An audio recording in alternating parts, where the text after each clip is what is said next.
5 साल की मेरी बच्ची है, साल हो गया खड़ी जी थाने बज बजते कहती था असि जिंदगी करनी है, जिंदगी लानत बन गई है, अपनी ये जिंदगी है। आइस पीन दे नाल बच्ची दा गम खत्म हो जाता या कट हो जाता? मर जावांगे। अस्सलाम वालेकुम नाज़रीन, मैं हूं आपका मेज़बान उमर बलोच और आप देख रहे हैं उर्दू वायरल। नाज़रीन, यहाँ से गुजर रहा था, ये मेरी बहन रो भी रही है और आइस भी पी रही है। अब इससे पूछेंगे कि आपके रोने की क्या वजह है और आपके आइस पीने की क्या वजह है, हमें कुछ बताएं, क्योंकि ये हमारी बहन है, ये कौम की बेटी है। यहाँ पे बैठ के आइस इसने पन्नी पकड़ी हुई है और जनाब आइस पी जा रही है। अस्सलाम वालेकुम। वालेकुम सलाम। की हाल चाल है? ठीक, शुक्र है अल्लाह दा। मेरी भैन एक आंसू डिग रहा है, इधरों एक कश चल रहा है, मामला की ये समझ नहीं आ रहा। सब कुछ जानते ने, 101 वीडियो लाइन वाला आया, कोई तुसी नवे आ गए ने, सब लैके जानते ने, पूरी तो किसी नहीं की। की हो गया ना दिल च गम?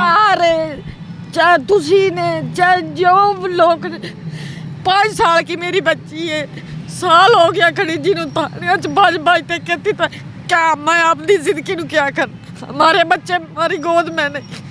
ऐसा तो कोई नहीं कह रहा कि बच्चे क्यों कोई ले जाता या मौजूद करो उन्होंने बच्चे, ऐसा तो कोई नहीं। नशे देर चलते ने, नशा हमारा काम बन गया, असि जिंदगी करनी है, जिंदगी लानत बन गई है। की कहती पुलिस वगैरह? तुझ गए हो, एप्लीकेशन दी है, की मामला? पुलिस अगर चले तो पुलिस जो चलती नहीं तो मैं की कहां? की कहती पुलिस?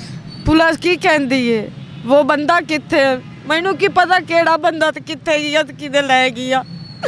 अगवा किधरों हुई है, किवें अगवा हो गई है? ਇੱਥੇ ਹੋਈ ਹੈ। ਪਾਰਟੀ ਦੇ ਕੋਲੋਂ? ਆ ਵਿਚਾਲ ਵਿੱਚ ਹੋਟਲ ਨਹੀਂ ਇਹਨੂੰ, ਇੱਥੇ। ਅੱਛਾ, ਉਹ ਬੱਚੀ ਕਿੰਨਾ ਅਰਸਾ ਹੋ ਗਿਆ ਤੁਹਾਡੀ ਬੱਚੀ ਨੂੰ ਅਗਵਾ? ਸਾਲ ਹੋ ਗਿਆ ਮੇਰੀ ਬੱਚੀ ਗਵਾਹ ਹੋਈ ਨੂੰ, 5 ਸਾਲ ਦੀ ਹੈ। ਇਹ ਤਾਂ ਬੜੀ ਦੁੱਖ ਵਾਲੀ ਗੱਲ ਹੈ।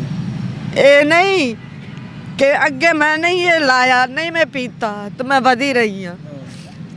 ਜਦੋਂ ਮੇਰੀ ਬੱਚੀ ਗਵਾਜੀ ਹੈ ਫਿਰ ਵੀ ਮੈਂ 6 ਮਹੀਨੇ ਬਾਜ ਤੇ ਕੁਝ ਵੀ ਨਹੀਂ ਬਣਾ, ਉਸ ਪਿੱਛੇ ਮੈਂ ਕੀ ਕਰਾਂ ਜ਼ਿੰਦਗੀ ਨੂੰ। ਉਸ ਤੋਂ ਬਾਅਦ ਮੇਰੀ ਭੈਣ ਤੂੰ ਬਸ ਆਈਸ ਨੂੰ ਆਪਣੀ ਜ਼ਿੰਦਗੀ ਬਣਾ ਲਿਆ ਉਹਦੇ ਗਮ ਵਿੱਚ। ਆਪਣੀ ਇਹ ਜ਼ਿੰਦਗੀ ਹੈ। ਆਈਸ ਪੀਣ ਦੇ ਨਾਲ ਬੱਚੀ ਦਾ ਗਮ ਖਤਮ ਹੋ ਜਾਂਦਾ ਜਾਂ ਘੱਟ ਹੋ ਜਾਂਦਾ? ਮਰ ਜਾਵਾਂਗੇ, ਦੁਨੀਆ छोड़ जावांगे, पता नहीं वो की हाल होगी। नाज़रीन, ये मैं अब क्या कहूँ, मेरे पास अल्फाज ही नहीं है, लेकिन तुसी आए, तुसी ਉਹਨੂੰ ਲੱਭੋ, लेकिन आइस ਛੱਡ ਦਿਓ। ਉਹਨੂੰ ਲੱਭੋ, ਕੋਈ ਨਹੀਂ, ਅੱਲਾ ਦਾ ਨਾਮ ਲੈ ਕੇ ਲੱਭੋ ਨਾ।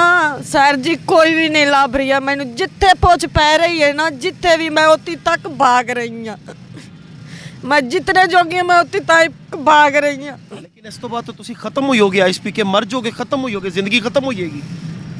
तो फिर ना ढूंढे तो फिर इवें आप ही खत्म हो जाएंगे।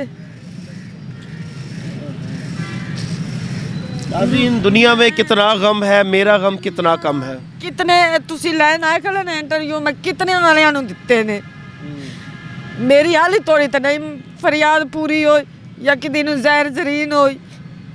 अल्लाह पा खैर करेगा इंशाल्लाह, कोई नहीं, उम्मीद ही नहीं छड़नी चाहिए, उम्मीद तो दुनिया कायम है मेरी भैन, अल्लाह खैर करेगा। मैं तो रखते उससे तो रोज़ ते बैठी हां, जे किदा मेरा नितारा कर देवे तो मैं इस ते लानत ही ना भेजा।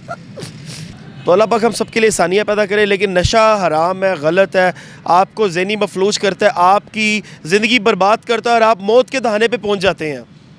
तो मेरे इदारों को चाहिए कि इन जैसे लोगों का चेक एंड बैलेंस रखें, इनसे पूछें इनको क्या मसला है, इनके मसलों को सॉर्ट आउट करें। ये लोग अपने बच्चों के गम में अपनी ज़िंदगियाँ ख़त्म कर रहे हैं, क्या इन चीज़ का हमारे हुक्मरानों से हिसाब नहीं होगा? अल्लाह निगहबान।